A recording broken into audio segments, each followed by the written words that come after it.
The U.S. has spent $1.5 trillion on war since the September 11th attacks. The collective wars in Afghanistan, Iraq, and Syria have cost more than $1.5 trillion. According to the report, the money goes towards training, equipment, maintenance, as well as food, clothing, and medical service and pay for troops. You know what's interesting is that most of it goes to defense contractors. They use these broad designations, but most of it does not go here. Most of it does not go here.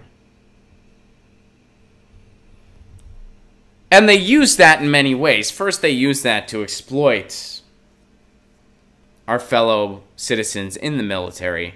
But they also use that as justification to continue pumping money into it. Because how dare you suggest we change the military budget when some of our veterans don't have the services they need, and some of our veterans, they don't have enough equipment and stuff like that. No, it's because all the money goes to the Halliburtons. That's why I said if I was ever running for office, one of the things I would do, I would have a proposal out there to cut the military budget. However, I would also have a task force consisting only of veterans. And a lot of them would be veterans for peace, by the way. And those veterans got to dictate how that budget was spent. That's something I would do.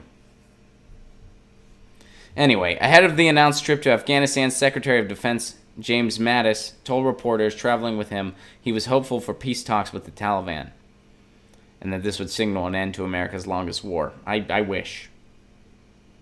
I wish. $1.5 trillion. The fight in Afghanistan has been ongoing for the last 17 years. Right now, we have more indications that reconciliation is no longer just a shimmer out there, no longer just a mirage, Mattis said.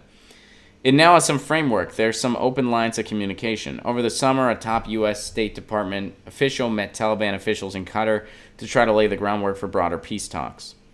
The visit in Mattis' fourth time in the country since becoming defense secretary, and it's part of a larger trip. Currently, there are approximately 14,000 Americans in Afghanistan. Wow.